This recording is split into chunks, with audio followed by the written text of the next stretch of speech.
सो जो क्वेश्चन की सीरीज़ चल रही है ना, उसी क्वेश्चन की सीरीज़ में अब मैं आपको मैंने कौन कौन से क्वेश्चन किए हैं। सो ये वाला चैप्टर करवा दिया, ये करवा दिया और मैंने अपलोड भी कर दिया। अभी उसका अपलोडिंग ही हो रहा है। अब आ जाओ लीन सिस्टम वाले चैप्टर से पहले कॉस्ट मैनेजमेंट टेक्निक्स पर। ए कैटेगरी के चैप्टर से ही है, ठीक है। ABC एनालिसिस में कॉस्ट मैनेजमेंट टेक्निक और डिसीजन मेकिंग भी ए कैटेगरी का एनालिसिस है, यानी कि आएगा ही आएगा। सबसे पहले कॉस्ट मैनेजमेंट टेक्निक के जो इम्पोर्टेंट क्वेश्चन है वो देख लेते हैं, जो है 2, 4 और 5। अरे 2, 4 और 5 जो है वो इलुस्ट्रेशन के हैं, तो आप फटाफट से इलुस्ट्रेशन पर आ जाइए, ठीक है। अब सुनिए, जैसा कि मेरा अप्रोच रहता है, अगर आपने फर्स्ट वाला वीडियो देखा होगा, मैं कैसे आपको बहुत ही कंसाइज और छोटे मैनर में बता देती हूँ कि इसका आंसर आपको कैसे देना है, क्या देना है, सब कुछ, ठीक है। अभी भी वही करने वाली हूँ। देखो, ये दूसरा क्वेश्चन बहुत सिंपल है। हाँ, सही में सिंपल है। अब आप बोलोगे कैसे सिंपल है? अगर आपको एक कंसेप्ट आता होगा तो। अब आप में से कितने को आता है, कितने लोगों को आता है, नहीं आता है, आप कमेंट में बताना। और नहीं भी आता है तो दिक्कत नहीं है, मैं अभी जो बताऊँगी ना उससे एकदम क्रिस्टल क्लियर हो जाएगा। This is a learning curve. Learning curve का ये कहता है कि भाई साहब, आपको जो है ना लेबर के लिए अगर लर्निंग कर्व लगता है, जैसे एग्जांपल के लिए पहली यूनिट बनाने के लिए इतना आवर्स, दूसरी के लिए कम आवर, क्योंकि हमारे पास स्किल आ जाती है। तो ये क्वेश्चन में भी ऐसा ही था। इनका कहना है 80% का लर्निंग कर्व है, तो 80% का जो लर्निंग कर्व है वो उसका नंबरिंग में करे तो माइनस इंडेक्स जो होता है 0.3219 होता है उसका इंडेक्स 80% का। और यहाँ पर एक चीज़ यहाँ पर मैं आपको लिखवा दूँ, मैंने जब इसकी रिकॉर्डिंग मैंने अपलोड करी या नहीं करी, पर मैं, हाँ, अगर करनी है तो मैं इसको भी कर दूँगी। 85%, 80 की जगह आपको लिख दो 0.3219। एग्ज़ाम में पहले पढ़ के चले जाना, क्योंकि अगर एग्ज़ाम में ये नहीं लिखा होगा तो फिर तुम लोग घबरा जाओगे ना। तो ये बता दिया। अब मेरी बात सुनो, माइनस का ही होता है वो, ठीक है, मैं माइनस लगा दूँ फिर भी। 80% का मिल गया इसलिए मैंने लिख दिया।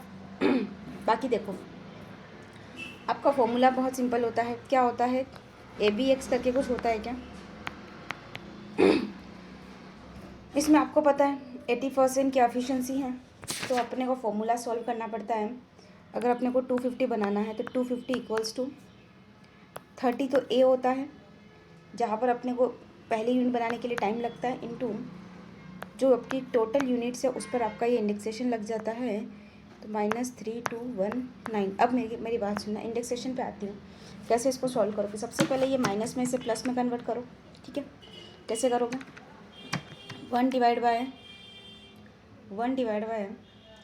250 करोगे, जो आएगा उसे 12 टाइम अंडर रूट करोगे। 1 2 3 4 5 6 7 8 9 10 11 12 -1 करोगे, इंटू 0.3219 करोगे, +1 करोगे, इंटू इक्वल्स टू करोगे 2 3 4 5 6 7 8 9 10 11 12 टाइम। तो आपके पास आएगा कुछ ऐसा इंटरफेस, जिसको बोलते हैं पॉइंट।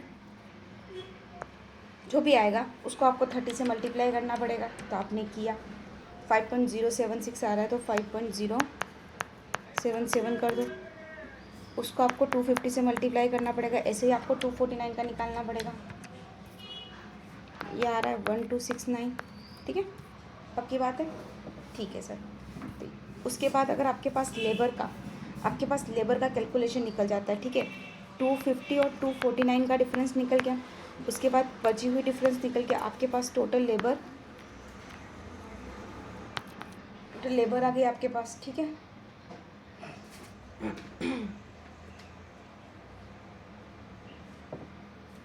तो देखो, टोटल लेबर आपके पास आ जाएगी। कैसे आएगी?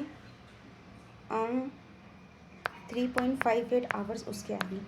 उसके बाद 750 इंटू 3.858 और प्लस उस वहाँ तक के आवर्स कितने हैं? 14 तक के ना, 15 तक के आवर जो थे टोटल करोगे तो आपके पास टोटल आवर्स आ जाएंगे और आपको रेट दे रखी होगी, आवर्स को रेट से मल्टीप्लाई करोगे तो ये क्वेश्चन पूरा का पूरा हो जाएगा। Very easy question. बस लास्ट में तुम क्या गड़बड़ करोगे मैं वो तुम्हें बता देती हूँ। इतना बताने के बाद भी तुम गड़बड़ करोगे। जब क्वेश्चन की कैलकुलेशन कर लोगे ना तुम, अब तुम कंफ्यूज हो जाओगे कि भाई साहब सबसे पहले तो ये देखो कि आपके पास 250 और 240 का जो निकाला ना वो एवरेज है, ठीक है, 249 का वो एवरेज है, आपको इनसे मल्टीप्लाई करना ही पड़ेगा। उसके बाद इन दोनों का डिफरेंस एक यूनिट के लिए आता है, तो बची हुई यूनिट जितनी भी है उसके लिए लगानी है और इसके लिए आपको टोटलिटी में ही ले लेना है और वो आपके टोटल आवर्स होंगे। That is a very much clear. हाँ जी सर, अब आपको अच्छे से क्लियर हो गया, ठीक है। उसी के बाद मैं आपको एक और क्वेश्चन करवाती हूँ। आ जाओ, 4 करवा रही हूँ तो मैं 4 पे आ जाऊँ।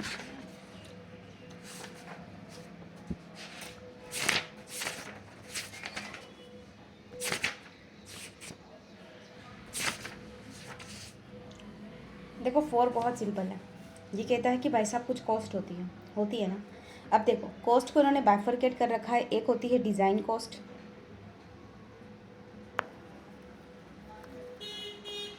एक लिखा हुआ उन्होंने मैन्युफैक्चरिंग कॉस्ट, एक लिखा हुआ ना ऑपरेशन, एक लिखा हुआ है एंड ऑफ लाइफ। तो यहाँ पर कौन कौन सी कॉस्ट आती है आपको बताना है कि जब हम डिज़ाइन फेज में होते हैं तो एक आता है रिसर्च एंड डेवलपमेंट का खर्चा, एक आता है डिज़ाइन एंड टेस्टिंग का खर्चा।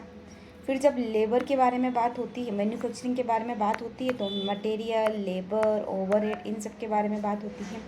ऑपरेशन के बारे में बात होती है तो वारंटी, डिस्ट्रीब्यूशन और एंड ऑफ लाइफ के बारे में बात होती है, तो यहाँ क्लीनअप के बारे में बात होती है, ठीक है।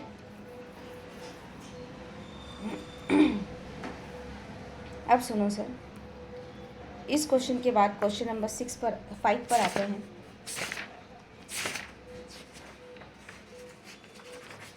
5 आपको क्या कहता है समझना। ये क्वेश्चन पेरेटो एनालिसिस का क्वेश्चन है। नाम से आपको पता चल गया होगा, बहुत सिंपल है पेरेटो एनालिसिस। तो क्या बोलता है पेरेटो एनालिसिस, तो ये कहता है कि सबसे पहले आपको क्या करना होगा, जो सबसे अपर है यानी बड़ा है उसे आपको ऊपर रखना होगा। तो ये सीरीज़ में अगर मुझे ये क्वेश्चन में देखना, थोड़ा एक बार बता देती हूँ, बार बार नहीं बताऊँगी। इसमें क्या हो रहा है ना, 10, 60 और ऐसा करके सबसे बड़ा नंबर 110 है, मैंने वो लिखा। फिर मेरे पास फिर मेरे पास 60 है, फिर मेरे पास 25 है, फिर मेरे पास 20 है, फिर मेरे पास 10 है, फिर मेरे पास 5 है। एक बार मैं टोटल करके देख लेना, गलत तो नहीं लिख रही हो। 1 2 3 4 5 6 7, 1 2 3 4 5 6 7, 7 ही है। इनका टोटल करो। अब हर एक को डिवाइड करके क्या करना, यहाँ पर लिखना, ठीक है। 110 डिवाइड बाई ये और इसका परसेंटेज। फिर आप क्यूमुलेटिव परसेंट करोगे तो एक यहाँ पर क्यूमुलेटिवली आपको 90% तक जितना आएगा, 90% तक, ठीक है, क्यूमुलेटिवली या 80% तक जो भी आएगा तो वो आपके लिए काम का होगा, है ना। 80%, 80-20 रूल कहते हैं इसको, 90 नहीं 80-20 रूल।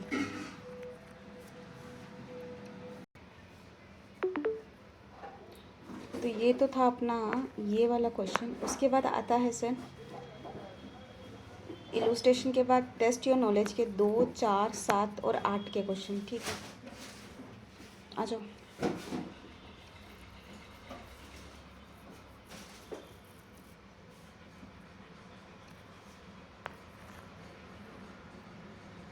दो, 4 और 7 और 8।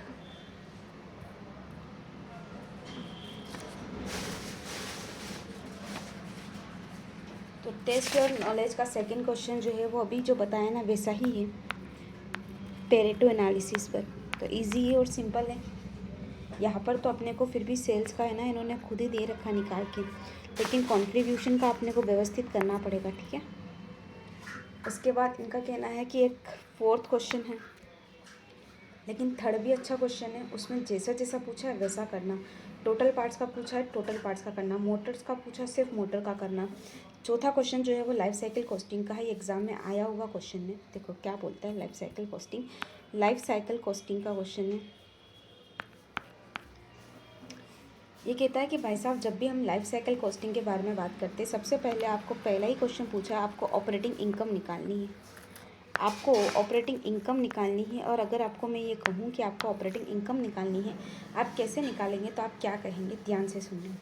बात ऑपरेटिंग इनकम की हो रही है, तो आप सबसे पहले ऑपरेटिंग इनकम के लिए सेलिंग प्राइस ले लीजिए। सेलिंग प्राइस जो भी आपके पास आएगा उसमें से आप कॉस्ट माइनस कर दीजिए। तो देखिए कॉस्ट कौन कौन सी माइनस करेंगे। अब क्योंकि ये टोटालिटी में, आप ये भी कर सकते हैं कि आप भी टोटालिटी में ले लीजिए, ठीक है। उसमें से आप एक काम करिए, रिसर्च एंड डेवलपमेंट के खर्चे हैं वो माइनस करिए। उसके बाद आपके पास जो मैन्युफैक्चरिंग है, मैन्युफैक्चरिंग कॉस्ट, तो वो मैन्युफैक्चरिंग कॉस्ट में वेरिएबल कॉस्ट पर वॉच देखिए, तो 120, और आपके पास कितनी वॉच है, 240 की वॉच है। अगर मैं वेरिएबल कॉस्ट पर वॉच बोलूँ और पर बेच बोलूँ तो 2,40,000 वॉच बनती है, हर बेच में 4,000 है, तो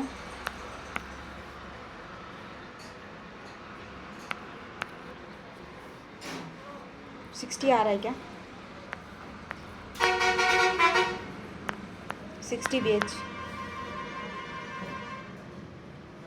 अच्छा, वेरिएबल कॉस्ट पर बेच दे रखा है, 4,000 नहीं है यार। तो एक बेच में कितनी वॉचेस आती हैं, 300 वॉच आती है। इसके जस्ट नीचे लिखा हुआ है कि भाई साहब 300 आती है। तो एक काम करो ना,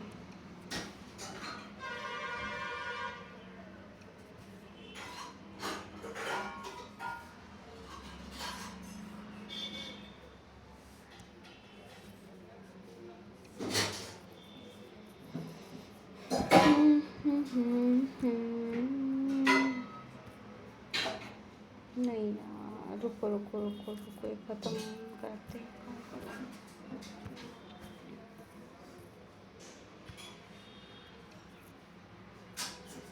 आ जाओ। अच्छा क्वेश्चन इसलिए करवा रही हूँ, LCC लाइफ साइकिल कॉस्टिंग का क्वेश्चन है। इस क्वेश्चन के अंदर की खास बात ये है कि आपको दे रखा है कि भाई साहब हमारी सेलिंग प्राइस, आपको पहला ऑपरेटिंग इनकम निकालना है। उसके लिए आपकी सेलिंग प्राइस जो है वो कितनी है सर, वो है 2,40,000, ठीक है, इनटू आपको उसे मल्टीप्लाई करना है 500 से। This is the selling price. उसमें से आपको लेस करनी है कॉस्ट। कौन कौन सी कॉस्ट को लेस करना है, तो सर सबसे पहले आपको रिसर्च एंड डेवलपमेंट की कॉस्ट को लेस करना है। अब ये आता है 80 लैक्स। उसके बाद आपके पास जो आता है वो आता है मैन्युफैक्चरिंग कॉस्ट।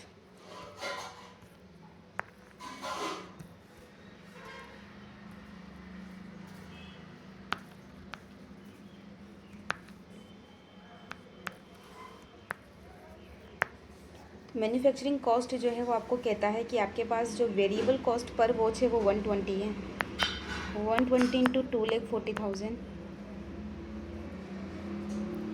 फिर आता है सर, अगर आपको वेरिएबल कॉस्ट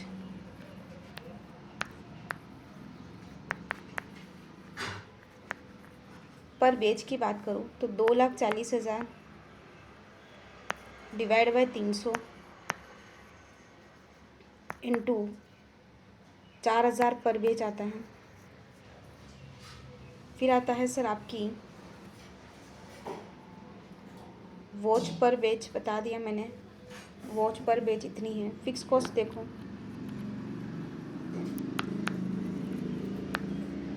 ये है 112।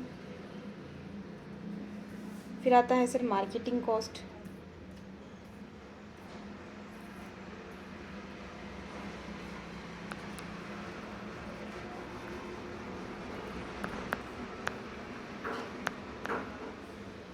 ये कहता है कि भाई साहब आपके पास चॉइस है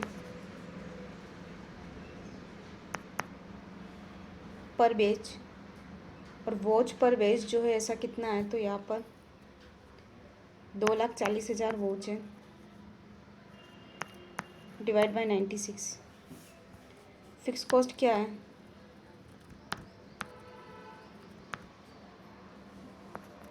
8 लाख है। डिस्ट्रीब्यूशन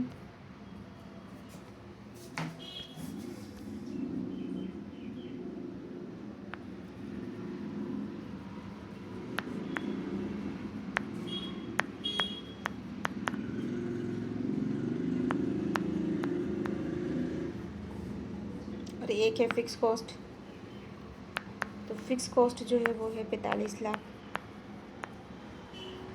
फिर आता है सर कस्टमर सर्विस के लिए,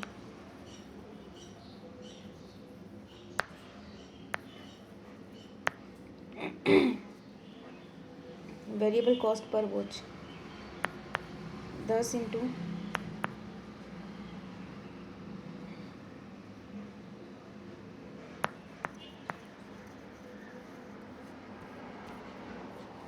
अब मैच करो,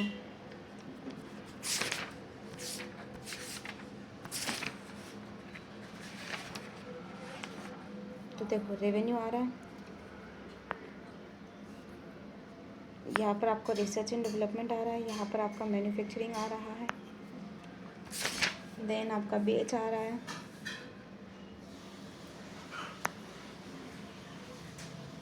फिक्स कॉस्ट आ रहा है, ये भी फिक्स्ड, फिर थोड़ा ऊपर किया था,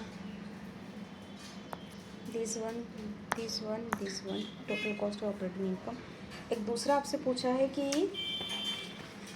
इसी में compute percentage of budgeted total product life cycle cost incur till the research and development, budgeted total product life cycle cost incur research and, तो मेरी बात सुनो सर, रिसर्च में तुम्हारे 80 लाख खर्च हुए और तुम्हारी टोटल कॉस्ट कितनी थी उसका परसेंटेज निकाल देना। और एक आता है एडवाइस करो strategy to advice develop a new watch, क्या स्ट्रेटजी आप उसे दोगे? तो ये कहता है कि जब भी हम बात करते हैं कुछ स्ट्रेटजी देने के बारे में तो सुनो,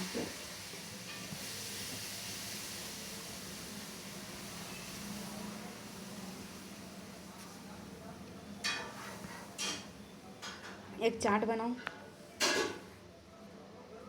उसमें आपको इस तरीके से कुछ स्ट्रेटजी देनी है कि भाई साहब हर जगह कुछ ना कुछ होता है, जैसे यहाँ पर आपकी कॉस्ट इंकर्ड हुई है, यहाँ आपकी कॉस्ट कमिटेड है और ऐसे करके। फिर इसमें एक क्वेश्चन है, आ जाओ,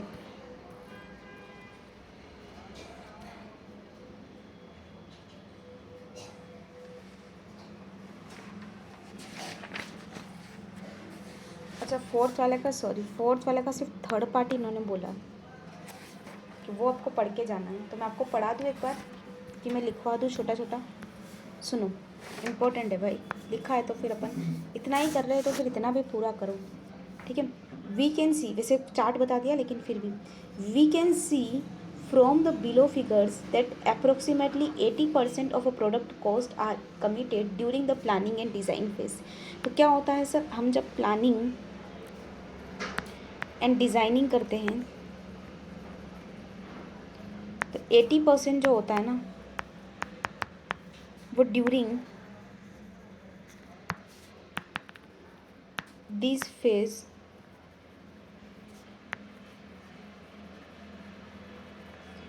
इंकर्ड हो जाता है। At this stage product designer determine the product design and production process. तो वो क्या करते हैं सर, प्रोडक्ट की डिज़ाइन एंड प्रोसेस को डिटरमाइन करते हैं। In contrast the majority of cost are incur at a manufacturing stage. Majority of the cost जो होती है वो मैन्युफैक्चरिंग स्टेज में ही खपत हो जाती है, but they have already become locked in at the planning and design stage. But क्या होता है ना, ये लॉक्ड हो जाती है प्लानिंग एंड डिज़ाइन फेज में।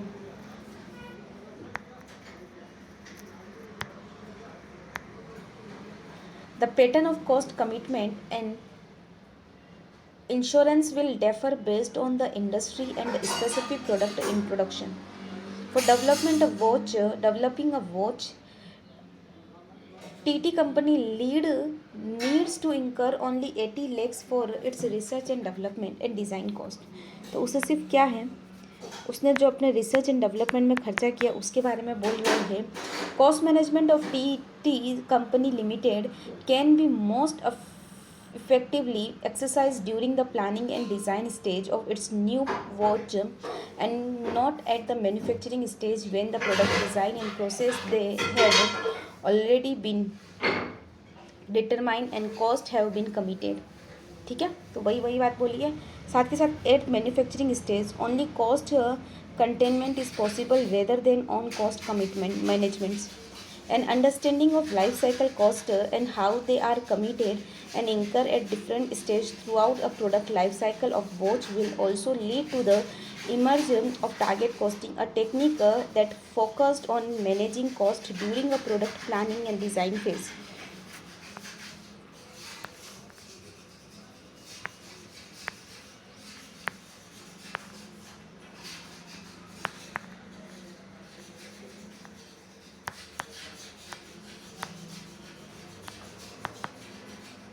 ठीक है, अब मेरी बात सुनो, ये और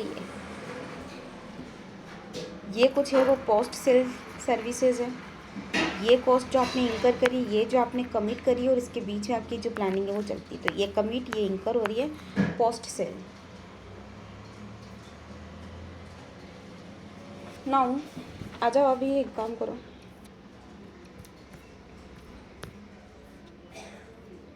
सेवन्थ और एट्थ पर, सेवन्थ पे आगे,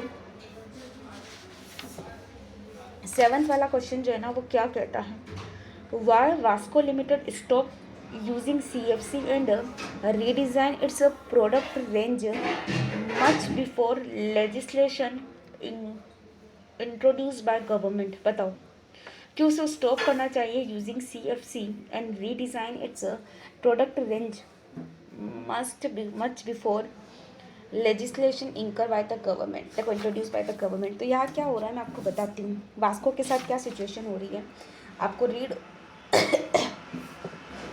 और वाई मतलब क्यों करना चाहिए। देखो हमारी सरकार जो होती ना वो इन्वायरमेंट को लेकर जाग जाती है जब भी, तो फिर हमारे ऊपर बड़ी बड़ी पेनल्टी लगा देती है, और हमें अगर पेनल्टी से बचना है तो उनके जागने से पहले ही हमें जागना होगा और वो सारी चीज़ें जो है सही कर देनी होगी। अब ये कहता है कि CFC जो है वो नुकसान करती है इन्वायरमेंट को, तो अगर उसका कोई ऑल्टरनेटिव है या उसको कुछ उसके लिए कुछ कर सकते हैं तो वो किया जाना चाहिए। इसी चीज़ को लेकर इनका आंसर आता है। देखो सबसे पहले क्वेश्चन पढ़ती हूँ मैं, थोड़ा सा समझते हो। ये बोलता है Vasco limited is a chemical company. Oh my God, मतलब पहले से ही आप बहुत सारा नुकसान कर रहे होंगे इन्वायरमेंट का क्योंकि आप केमिकल कंपनी हो। ठीक है, विच यूज़ क्लोरोफ्लोरोकार्बन्स मतलब कि CFC in the production of chemicals. As awareness of environment damage caused by CFC spread, Vasco Limited stopped using CFC in its production process and analyzed and redesigned its product range much before the legislation controlling use of CFC introduced by the government। ठीक है, यहाँ पर हम वही बताना चाहेंगे कि भाई साहब हम क्यों ऐसा कर रहे हैं, क्योंकि सर कल के गवर्नमेंट रेगुलेशंस अगर स्ट्रिक्ट आए तो फिर उस टाइम पर कुछ चेंज करना पॉसिबल हुआ नहीं होगा। तो देखो, ever increasing and demanding environmental regulations is forcing companies to change their practices. In many countries, numerous pieces of legislations cover areas such as air quality, climate changes, hazardous substance, packing, waste, and water qualities. The trend is very much in the direction of increased and more stringent legislation. Environment sustainability is not an issue that can be avoided by any organization. Organization need to consider how environment regulations will impact their operations and cost of doing business. By stopping the use of CFC much before the legislation, Vasco Limited gained। So first one तो ये है कि भाई साहब आप लोगों को advantage मिलेगा अगर आप ये चीज़ कर लेते हो अमंग्स द रिवाइवल्स। ठीक है, वास्को की एक्शन जो है वो क्या है, अगर आप सक्सेस चाहते हो या फिर मतलब जो है ब्रांड इमेज इम्प्रूव करना चाहते हो, the all are the phases you can do things. Now discuss pricing strategy of product. तो सर जब बात हो रही है प्राइसिंग स्ट्रेटजी के बारे में, तो आप क्या कहेंगे कि आप कौन सी प्राइसिंग स्ट्रेटजी जो है वो अडोप्ट कर रहे हैं और प्रोडक्ट ए थी। तो सर प्राइसिंग स्ट्रेटजी के बारे में अगर कहें तो ये कह रहा है कि organisation increasing have to demonstrate that they are managing all their risk systematically and responsibly that's include environment risk that are a result and impact of organization and environment by assessing the environmental risk associated with the activity process or this non compliance और fines आपको लग सकता है, ये risk आ सकती है। और the third and आखिरी क्वेश्चन जो वो कह रहे थे, वो कह रहे हैं how focusing on environmental sustainability reduce cost. तो अपॉर्चुनिटी फॉर रिड्यूसिंग कॉस्ट, आपको अपॉर्चुनिटी मिलेगी and that's all. Now the important question list covers also question number 8। सो फटाफट से क्वेश्चन नंबर 8 पर आ जाओ। काफ़ी सिंपल क्वेश्चन है क्योंकि ये कहीं ना कहीं ABC से निकला हुआ क्वेश्चन है। सर अगर हम ट्रेडिशनल मेथड यूज़ करते हैं तो हमारे लिए जो होता है, हमारे लिए खर्चों का बाइफर्केशन इतना मुश्किल नहीं होता है। हम सीधा 115 को ही माइनस कर देंगे जो भी हमारी कॉस्ट होगी। जैसे एग्जाम्पल के लिए यहाँ पर इन्होंने डायरेक्ट मटेरियल दे रखा है, कितना दे रखा है, डायरेक्ट लेबर दे रखी है, अलोकेशन। देखो एक काम करो, ऐसे करते, चलो सिंपल सा क्वेश्चन कर लेते हैं। मैं ट्रेडिशनल मेथड की बात करूँ क्योंकि इन्होंने बोल रखा है product wise profitability based on original cost allocation. तो आपके पास 140 दे रखा है, आपके पास 180 भी दे रखा है, मतलब कुल मिला के अगर टोटल करूँ तो आपको 460 दे रखे। नहीं पर ऐसा होगा नहीं, सॉरी, क्योंकि इनका परसेंटेज अलग अलग है। सॉरी, अब मेरी बात सुनो। अगर एक प्रोडक्ट X है, एक प्रोडक्ट Y है, ठीक है। सबसे पहले अगर मैं आपको बोलूँ कि आपके पास मटेरियल है, मटेरियल 140 है, तो 140 का आपको सबसे पहले Q में कितना जाएगा और R में कितना जाएगा। तो सुनो, 140 का जाएगा, 140 का 70% 98 माइनस 140 दैट इज़ 42। ये हो गया मटेरियल। अब आ जाओ सर, आपके डाइंग का कितना जाएगा, 50-50 मतलब 90-90। अगर 140 तो आपका यहाँ कितना जाएगा, 70-70। This is clear. सॉरी 70-70 क्यों किया मैंने, 50-50 थोड़ी ना है। 140 का 70% बोले तो 98 और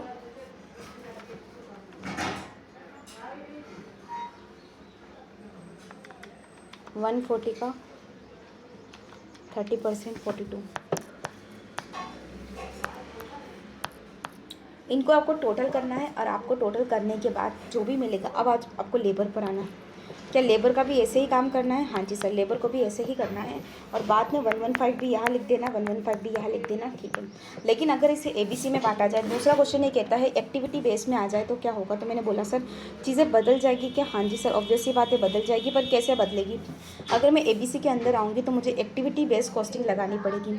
इसका मतलब सबसे पहले मेरे पास ये 115 दे रखे, मुझे ऐसे ही नहीं बांटने हैं उसको 115 में, जबकि मुझे 115 को बांटने हैं यहाँ पर कितनी एक्टिविटीज़ है। तो इनका कहना है कि हमारे पास जो है सबसे पहली जो है वो है एक काम करो, हाँ ये आपके पास 115 जो है उसके लिए आपके पास एक्टिविटीज़ है। सबसे पहले इन्होंने इसको भी एलोकेट कर रखा है, treatment cost for harmful gases. तो आपके हार्मफुल गैसेस हैं, तो उस हार्मफुल गैसेस के लिए आपको क्या करना होगा, किस में बांटना होगा, जो एमिशन ऑफ हार्मफुल गैसेस है उसमें बांटना होगा कि भाई ये 40 रुपये जो लग रहे हैं उसमें मेरी बात सुनो, आपके पास टोटल 800 है तो आपको 400 मतलब कि आपका 40 डिवाइड बाय 400 इंटू 800 कुल मिला के 80।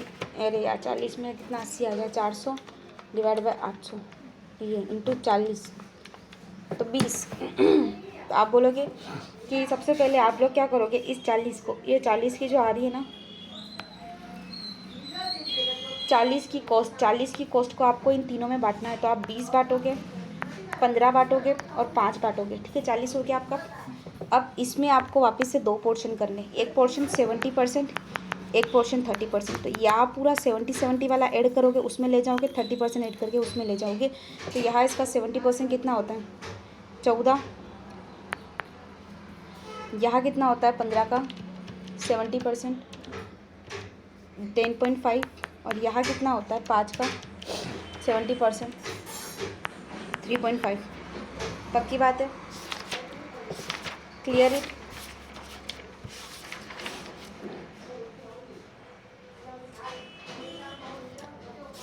तो आई थिंक आपके पास आपका आंसर है।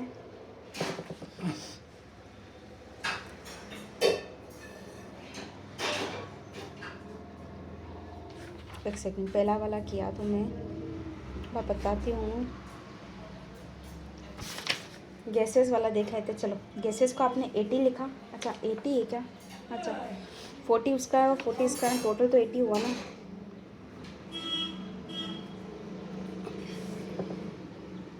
कोई नहीं, चलो डबल कर देते इसको, ठीक है। उसके बाद आपने ये चीज़ करी, अब आपने 40 और उसको 70-30 का एलोकेशन किया, तो यहाँ पर भी ठीक है, that is very much clear. फिर आपको इनका टोटल करके देखना है, क्यू में इतना आ रहा है और आर में इतना आ रहा है, दैट इज़ क्लियर। यहाँ पर इन्होंने इंडिविजुअल दे रखा था, तो आपको क्या करना है 115 प्लस 115 के साथ करना है, और जो इंडिविजुअल दे रखी है उसको भी प्लस करके करना है, तो आपके पास 80 आएगा, उसे आपको अलोकेट कर देना है, जो भी होगा अलोकेशन में आ जाएगा, ठीक है।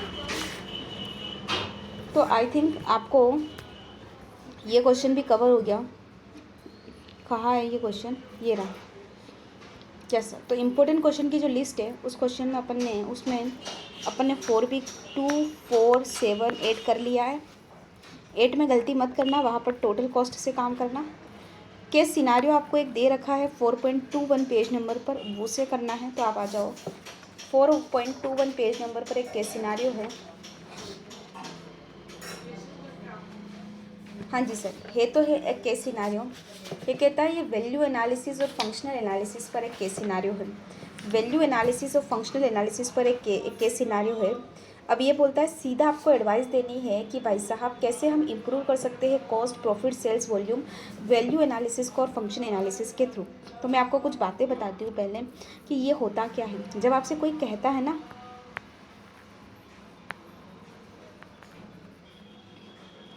वैल्यू एनालिसिस के बारे में, तो बहुत अच्छे से समझना। ये कहता है कि value analysis is viewed as a reduction in cost. तो ये क्या करता है, इसका व्यू ऐसे लेते हैं कि वही अगर हमने वैल्यू एनालिसिस किया तो अपन जो है वो क्या करेंगे, रिडक्शन इन कॉस्ट करेंगे, रिडक्शन इन कॉस्ट करेंगे। अगर अपन ने वैल्यू एनालिसिस किया तो अपन कॉस्ट में क्या करेंगे, रिड्यूस करेंगे। अगर अपन ने वैल्यू एनालिसिस किया तो अपन रिडक्शन इन कॉस्ट करेंगे, अपन क्या करेंगे, वैल्यू एनालिसिस करेंगे, तो कॉस्ट में रिडक्शन करेंगे। और कहीं ना कहीं हम लोग जो है वो क्या होता है सर, प्रॉब्लम सॉल्विंग प्रॉब्लम में चलते हैं। प्रॉब्लम सॉल्विंग प्रॉब्लम्स में देखो, प्रॉब्लम सॉल्विंग क्या बोल रही हूँ, प्रॉब्लम सॉल्विंग टेक्निक्स में बात करते हैं। तो अगर मैं आपको बोलूँ कि आपको वैल्यू एनालिसिस में क्या ध्यान रखना है, आपको याद रखना है क्या बोलते हैं, reduce the cost, reduction in cost, reduction in cost, कि कैसे मैं वैल्यू, देखो हमेशा क्या होता है ना, हमारे पास दो काम होते हैं, या तो हम जो काम कर रहे हैं उसे बहुत ही इफ़ेक्टिवली या एफिशिएंसी करें, या फिर करें ही ना। तो यहाँ पर ये कह रहा है कि हम करेंगे तो बहुत ही इफ़ेक्टिवली और एफिशिएंटली करेंगे। तो यहाँ पर इन्होंने बोला कि भाई साहब एक तो आप करो ही मत काम, ठीक है, खाली आप टाइम पास करो। और दूसरा फेज़ होता है कि नहीं, आप कर रहे हो पर सिर्फ करो मत, उसे बहुत ही इफ़ेक्टिवली करो। तो जो इफ़ेक्टिवली करने वाली बात होती है ना, उसी को अपन वैल्यू एनालिसिस कहते हैं, कि एक ऐसी टेक्निक जहाँ पर हम कॉस्ट को रिड्यूस करते हैं और प्रॉब्लम सॉल्विंग टेक्निक की तरफ बढ़ते हैं। हमेशा हमको क्या होना चाहिए, हमारी आंखों के सामने अगर क्वेश्चन, जैसे एग्जांपल के लिए हमारे पास क्वेश्चन भी है, तो क्वेश्चन देखकर आप किसी के लेक्चर मत सुनो, या फिर क्वेश्चन देखकर आप जो है ना वो क्या मत करो, किसी को कॉपी करने की कोशिश मत करो। जैसे एग्जांपल के लिए मैंने ये क्वेश्चन देखा, यहाँ पर देखो ये क्वेश्चन है, बढ़िया सा ये क्वेश्चन है। जैसे मुझे इस पेज पे क्वेश्चन दिखा ना, मैं ये क्वेश्चन देखा और मैंने सोचा ये क्वेश्चन तो अच्छा है, और मैं फटाफट से किताब में गई, मैंने इस क्वेश्चन को रीड किया, फटाफट से आंसर को भी रीड कर लिया। या फिर सर मैं ये क्वेश्चन पे गई मैं वाईटी यूट्यूब पर, मैंने बोला कि सर आप बता दो ये क्वेश्चन कैसे होगा, वो आप बता दो। अब मेरी बात सुनना, ये दोनों ही अप्रोच इतनी गलत है ना, जिसमें हम लोग अपने रिवीजन टाइम पर भी क्या कर रहे हैं, खुद के हाथ चलाकर सॉल्व नहीं कर रहे हैं। और this is a main problem जो आप फेस करोगे एग्ज़ाम में, क्योंकि एग्ज़ाम में अल्टीमेटली जब हाथ चलाना होता है ना तो चलता ही नहीं है, क्योंकि हमने सिर्फ सुना हुआ और हमने सिर्फ देखा हुआ होता है, गो थ्रू किया हुआ होता है। तो आपको समझ में आया, वैल्यू एनालिसिस का मतलब होता है कि भाई साहब आपको प्रॉब्लम सॉल्विंग टेक्निक के साथ चलना है। यानी कि सर आप जैसे ही कोई प्रॉब्लम देखो, आपके माइंड में उसका सॉल्यूशन जागना चाहिए, आपकी बत्ती चलनी चाहिए कि यार इसका सॉल्यूशन ऐसे ऐसे ऐसे ऐसे होगा, ना कि आप किसी के भरोसे बैठे रहो। तो that is a value chain analysis. तो आपके 2-3 पॉइंट यहाँ खास हो जाते हैं कि सबसे पहले आपको रिडक्शन इन कॉस्ट करना होगा, रिडक्शन इन कॉस्ट करना होगा। दूसरी चीज़ आपको प्रॉब्लम सॉल्विंग मेथड से चलना होगा, रिडक्शन इन कॉस्ट करना होगा। दूसरा है प्रॉब्लम सॉल्विंग मेथड से चलना होगा। तीसरा आपको कहा गया है कि भाई साहब आपको कट बैक करना होगा और एलिमिनेट करना होगा ऐसी कॉस्ट जो नॉन वैल्यू एडिंग है। एग्जाम्पल के लिए आप लास्ट डे रिवीजन कर रहे हो, तो अब आपको पता है आपने अपने इंपॉर्टेंट क्वेश्चन मार्क कर रखे होंगे कि भाई साहब ये क्वेश्चन जो है वो इंपॉर्टेंट है, ये क्वेश्चन जो है वो इंपॉर्टेंट है। और नहीं भी कर रखे तो हमने तो आपको पूरी लिस्ट दे ही रखी है इंपॉर्टेंट क्वेश्चन की। तो जो क्वेश्चन जो है ना वो इंपॉर्टेंट है, मेरी बात सुनना, लास्ट डे की बात कह रही हूँ कि जो क्वेश्चन इंपॉर्टेंट है वही क्वेश्चन को सॉल्व करना है। तो हम क्या कर रहे हैं, जो इंपॉर्टेंट नहीं है या लेस इंपॉर्टेंट है उसे कट कर रहे, कट बैक करना। तो कट बैक करना या फिर एलिमिनेट करना ऐसे क्वेश्चन को जो लेस इंपॉर्टेंट है। तो आपको ये 3 बातें समझ में आई। मैंने क्या बोला, हमेशा ही क्या रखो, हमेशा ही फोकस रखो कॉस्ट को रिड्यूस करने के लिए। दूसरा, फोकस आपका प्रॉब्लम सॉल्विंग पर होना चाहिए, ना कि दूसरों के भरोसे बैठे रहो। तीसरी चीज़ होती है सर आपको एलिमिनेट करना होगा कॉस्ट को। चौथी चीज़ आती है कि कंपोजिशन ऑफ मटेरियल और डिज़ाइन जो भी होता है उसका कंपोजिशन। तो कुल मिला के वैल्यू एनालिसिस जो होता है वो उतना ही ज़रूरी होता है किसी भी ऑर्गेनाइजेशन के लिए, उसके प्रोडक्ट को मार्केट करने के लिए। उसके बाद एक आता है फंक्शनल एनालिसिस। अब सुनो सर, एक और चीज़ समझना, अगर आपको वो डेफिनेशन में 4 चीज़ें याद रखनी है। क्या याद रखनी है सर? सबसे पहले फोकस कॉस्ट रिडक्शन पर होता है, प्रॉब्लम सॉल्विंग अप्रोच होती है, हम लोग लास्ट डे क्वेश्चन मार्क करेंगे, मतलब कट बैक करेंगे जो भी हमारा वेस्ट होता है या जो भी हमारे अदर आइटम्स होते हैं, लेस इंपॉर्टेंट आइटम्स होते हैं उन्हें। पक्की बात है? Yes sir. अब आता है functional analysis. Sir functional analysis क्या बोलता है? Design of new product and break the product down into the function phase. इसका मतलब ये हुआ, फंक्शन ये कहता है कि भाई साहब design of new product and break the product down into function part. जैसे एग्जांपल के देखो, फंक्शनल पार्ट में क्या होता है मैं बताती हूँ। पता है, आप क्वेश्चन को फंक्शन में बांट देते हो, आप क्वेश्चंस को फंक्शंस में बांट देते हो।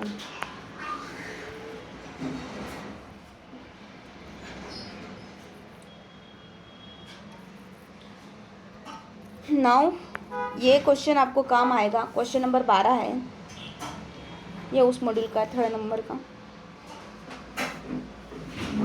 आ जाओ,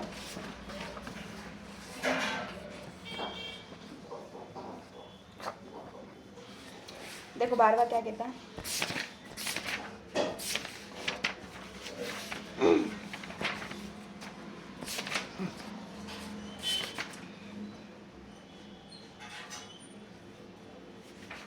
सुनो, एक केस स्टडी दे रखी है और आपसे कुछ बातें पूछ रखी है। सबसे पहले पूछ रखा है, एक्सप्लेन करो the requirement of A environmental management accounting and identify करो SBL इन्वायरमेंट प्रिवेंशन अपेरिजल्स। तो मेरी बात सुनो,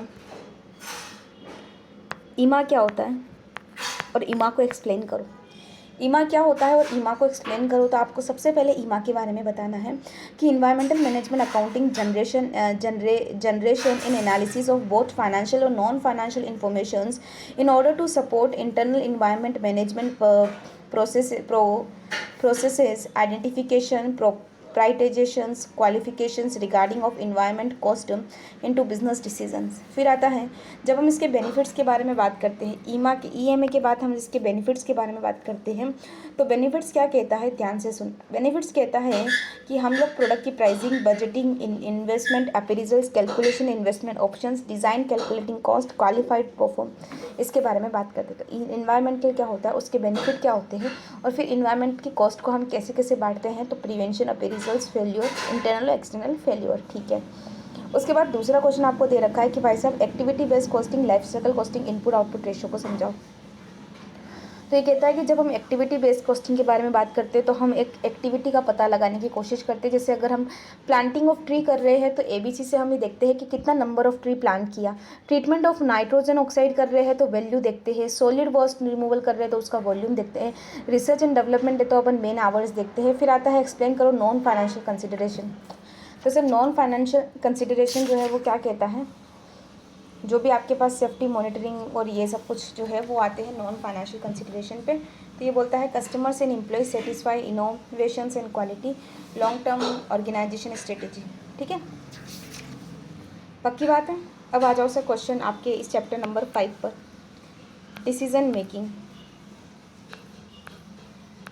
डिसीजन मेकिंग का ये चैप्टर क्या कहता है, इसके करने से पहले इसको यहीं पर ख़त्म करते हैं, ये अपलोड कर दूँगी एंड नेक्स्ट अपलोड करेंगे फिर इसके बाद, पक्की बात है।